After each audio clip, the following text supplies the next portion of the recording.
ਸੋ ਸਵਾਗਤ ਹੈ ਜੀ ਇੱਕ ਵਾਰ ਫਿਰ ਆਪ ਸਭ ਦਾ ਅੱਜ ਦੇ ਸਪਿਰਿਚੁਅਲ ਸੈਗਮੈਂਟ ਵਿੱਚ। ਪਿਛਲੇ ਸਮੇਂ ਤੋਂ ਅਸੀਂ ਇੱਕ ਸੀਰੀਜ਼ ਸ਼ੁਰੂ ਕੀਤੀ ਹੈ ਜਿਸ ਵਿੱਚ ਕਿ ਫਾਈਂਡਿੰਗ ਯੋਰ ਸਪਿਰਿਚੁਅਲ ਇੰਟੈਗ੍ਰਿਟੀ ਬਾਰੇ ਅਸੀਂ ਗੱਲਬਾਤ ਕਰਦੇ ਹਾਂ ਤੇ ਮੇਰੇ ਨਾਲ ਪ੍ਰੋਗਰਾਮ ਵਿੱਚ ਆ ਕੇ ਸਾਥ ਦਿੰਦੇ ਨੇ ਮਾਸਟਰ ਫੈਸਿਲਿਟੇਟਰ ਕੈਲੀ ਮੋਂਗਜ਼ੈਬ। ਇਹਨਾਂ ਵੱਲੋਂ ਇਹ ਜੋ ਸੀਰੀਜ਼ ਸ਼ੁਰੂ ਕੀਤੀ ਗਈ ਇਸ ਦਾ ਮੁੱਖ ਮਕਸਦ ਇਹੀ ਹੈਗਾ ਸੀ ਕਿ ਇਸ ਦੇ ਵਿੱਚ ਸਾਨੂੰ ਪਤਾ ਚੱਲ ਸਕੇ ਕਿ ਸਾਡੇ ਸਮਾਜ ਦੇ ਵਿੱਚ ਆਲੇ ਦੁਆਲੇ ਕੀ ਕੁਝ ਚੱਲ ਰਿਹਾ ਹੈ ਅਤੇ ਕਿਹੜੇ ਕਾਰਨਾਂ ਕਰਕੇ ਅਸੀਂ ਆਪਣੀ ਸਪਿਰਿਚੁਅਲ ਸਟਰੈਂਥ ਜਿਹੜੀ ਹੈ ਉਸ ਨੂੰ ਖਤਮ ਕਰਦੇ ਜਾ ਰਹੇ ਹਾਂ।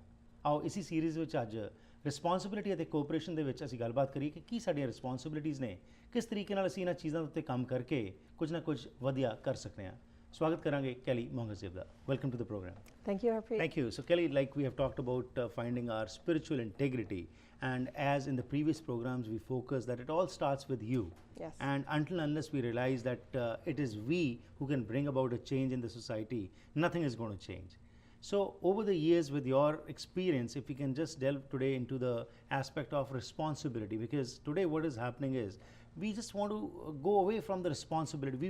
We are concerned about our rights, but when it comes to responsibility, we do talk about it, but when it falls on our shoulders, we just shelve it away. So what is your experience about this, and what would you like to talk today upon on this particular issue?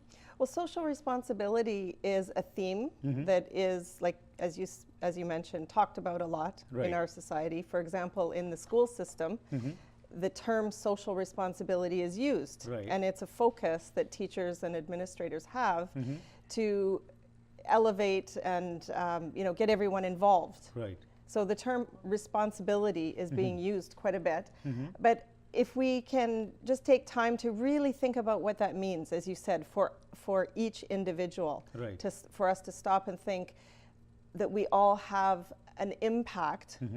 We all make a difference, either positive or negative, and that we're all responsible for making change in our world today. Right. That's very true. And like when we see, especially in our community, Indo-Canadian community, we find that we talk about whatever wrong things were happening in politics in India or in other spheres. We do talk, but when we are trying to, because the diaspora is the same, so the thought is not changing. Even the country has changed. Here also, we many times hear that this is not happening good, that's wrong, this is wrong. And then the same things are being brought over into the society here also. And same is the case with other cultures also. We do talk about that this should change, this should happen. But those old habits, old thinking is not changing. So what is your experience about it? That why is it that despite the fact that we have changed our countries and now Canada is our homeland, but still those negativity thoughts and thinking is not having much change in us? Well, we're creatures of habit, and our thoughts and beliefs are very strong in us. Right. So they don't change easily, Harpreet. We do hold on to those. Right. However, I believe that the crises that we're experiencing, the rape crises in India right now, it has raised awareness. We're all focused on it, and it brings to light those dark areas that we haven't yet resolved.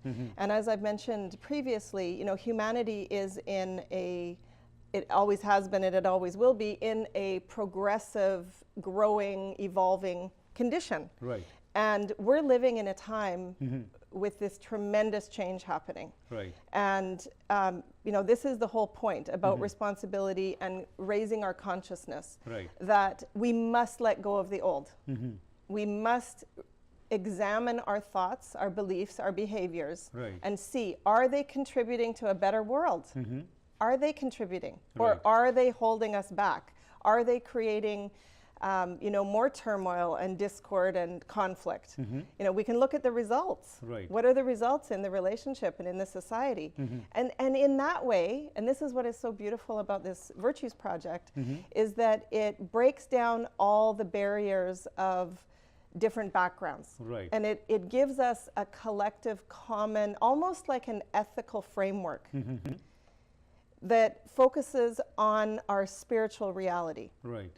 So we all have kindness, courtesy, respect, honor, but let's really review how are we looking at those things, and are they taking us in the direction we want to go? Because at their essence and in their purest form, they are only good. That's right, absolutely. And these are the foundations of religion. Every religion focuses on these particular virtues. Yeah. And as you said, like after these gang rapes in India, there has been a lot of hue and cry all across the world. Oh, yes. But if we see the statistics in all the countries, even in Canada, 1 in every 17 women is sexually assaulted over here also. That's right. And the sexual exploitation in the homes, which goes unreported, is absolutely shocking. And these are the things which need to be talked about, but just not talked. Also, what further steps can be taken? We need to think about it. Absolutely. And how about these kind of virtues when we talk about the youngsters and the responsibilities? So as a youngster, the youngsters emulate what they are seeing in their parents and in the society. So a society, I would say the youngster is a reflection of what is happening in the society. So over here, how would you, in your especially experience, what you have had, that in the youngsters, these kind of thoughts need to be put in? Like you in a computer, when you buy a computer, after that you program it. That's right. So similarly, how to put it that positive program in a child that they are betterly spiritually aligned? Well, we need to provide them opportunities. We need to start with our parents, as parents. I mean, I'm a parent, I'll speak, as a parent, that really that's where the power for change happens, I think. Right. Is that as adults, we need to be exposing ourselves to these ideas, creating, as I mentioned in a previous episode, safe places where we can have this kind of dialogue, real dialogue, and make change within ourselves and strive to create those conditions in our homes and provide our children with opportunities to show to act on these qualities within them. And there's many opportunities within our society where kids can get involved, for example, with service projects. I mean, that really is one of the most powerful ways that we can tap into this power of contribution and responsibility is make a difference in someone else's life. Right. The problem with our culture right now, especially for the young people, there's a lot of distractions. There's a lot of entertainment that really doesn't require anything of them, and it's just a big waste of time. Right. And that can become really there can become a real imbalance. Right. So it's really for parents to try to create a balance in their families and reach out into the community and lead by example. When the children see their parents reaching out, absolutely, then they will get that framework and that model for living. Very true, and that's what it is, that I matter and you matter. That kind of thought has to be brought forward. Absolutely, that is really key. And if we stop and think about it, I matter and you matter. We all matter and make a difference. And there's a concept, I'll just throw it in here. It was a book that I read. There's a term that was coined by a college or university professor down in the States, which is all the isms, like racism and sexism and all these things. Its umbrella can be considered rankism. Right. So rankism is me thinking I'm better than you. Right. Right? And we all do it. We're all guilty of that. Right. So again, it's just these terms, these things that are being developed, whether it's the Virtues Project or whether it's that program or whether it's something else. There's many. There's many initiatives out there right now to move our world in the right direction. Right. But when we expose ourselves to these ideas, it helps us to be more conscious. Now I'm thinking, oh yeah, I'm pulling rank on my kids. I'm using that power in a way that doesn't really benefit. It's just I'm overpowering them. In the same way, someone in an organization, they can use their position of power to pull rank on someone else, which diminishes them.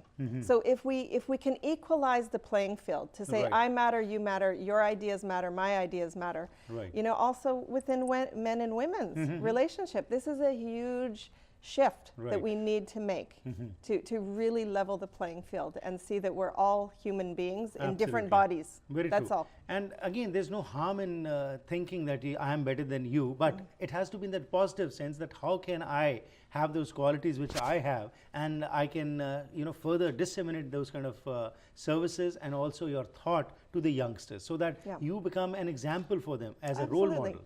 Yeah, I'm not saying that as a parent or as an adult or say as an educated person, we don't have we haven't developed ourselves, say, more than another person. Right. You know, because there always will be inequality of potential, right? Like one person might have a lot more potential. Right. What I'm talking about is the basic dignity Very true. that we all have. Right. So the only way violence and offenses like rape can take place is when one person feels that that other person Right. doesn't deserve the same dignity as them. You know, that they can, you know, override and do that kind of thing. You Right. know, it's in our attitude that Very it true. begins. And it's all, and here religion can play a very important role because religion is all about spirituality. Yes. And once those qualities of dignity and respect and well-being are put engraved in the mind of the child, Yes. then definitely he or she will not deviate from that path. That's but right. what happens today is that religion is just becoming a lip service, and we have made it into just ceremonies and rituals only, whereas we go and pray and that's it. But once we are out of that temple or synagogue or the mosque or the gurdwara, you are in that back frame of mind whereby you are not emulating what you said or prayed over there, and that is what the Right. children are seeing. Right. So responsibility for the children when it comes. So over here, how can that kind of thought be engraved in their mind by the parents that yes, walk the talk, not just talk the talk? Well, it's action. It's by example. Right. You know, it's well known that we can tell our children all we want, Right. but if they're not seeing it in action, because it is what is around them Right. that is going to teach them the most. Very true. And you know, many of us find ourselves off track, and that's another sort of message that I'm hoping to share, is that there's lots of room for readjusting ourselves and, Right. and coming back to center. That's a very important point what you have raised, but we'll talk about this, how to align yourself back on that track if you have gone off track. We'll talk after this break. So ਹੁਣ ਤੱਕ ਜਿਹੜੀ ਗੱਲਬਾਤ ਹੋਈ ਜੀ Kelly ਮੌਂਗੇਜ਼ੇਬ ਨੇ ਜਿਹੜਾ focus ਕੀਤੀ ਗੱਲ ਕੀਤੀ ਹੈ ਕਿ ਸਪਿਰਿਚੁਅਲਿਟੀ ਤੇ ਧਰਮ ਜਿਹੜਾ ਹੈਗਾ ਇਹ ਇੱਕੋ ਹੀ ਚੀਜ਼ ਹੈ। ਧਰਮ ਤਾਂ ਸਾਨੂੰ ਸਿਖਾਉਂਦਾ ਹੈ ਸਪਿਰਿਚੁਅਲ ਬੀਇੰਗਸ ਬਣਨਾ, ਪਰ ਇਸ ਵਾਸਤੇ ਜੋ ਅੱਜ ਅਸੀਂ ਸਮਾਜ ਵਿੱਚ ਵੇਖ ਰਹੇ ਹਾਂ ਕਿ ਕਿਉਂਕਿ ਅਸੀਂ ਸਿਰਫ ਗੱਲਾਂ ਤੱਕ ਹੀ ਸੀਮਿਤ ਰਹਿ ਗਏ, ਧਰਮ ਨੂੰ ਵੀ ਇੱਕ ਵਿਖਾਵੇ ਦੀ ਚੀਜ਼ ਅਸੀਂ ਬਣਾ ਦਿੱਤੀ ਕਿ ਕੁਝ ਰਿਚੁਅਲਸ ਕੀਤੇ, ਕੁਝ ਸੈਰੇਮਨੀਜ਼ ਕੀਤੀਆਂ ਤੇ ਆਪਣਾ ਫਰਜ਼ ਅਸੀਂ ਸਮਝਿਆ ਕਿ ਇਹ ਪੂਰਾ ਹੋ ਗਿਆ ਹੈ। ਇਸ ਨਾਲ ਬੱਚੇ ਪ੍ਰਭਾਵਿਤ ਨਹੀਂ ਹੋ ਰਹੇ। ਜੇਕਰ ਅਸੀਂ ਆਫ ਟਰੈਕ ਹੋ ਚੁੱਕੇ ਹਾਂ, ਕਿਵੇਂ ਅਸੀਂ ਔਨ ਟਰੈਕ ਆਉਣਾ ਹੈ, ਇਸ ਬ੍ਰੇਕ ਤੋਂ ਬਾਅਦ ਗੱਲਬਾਤ ਕਰਦੇ ਹਾਂ।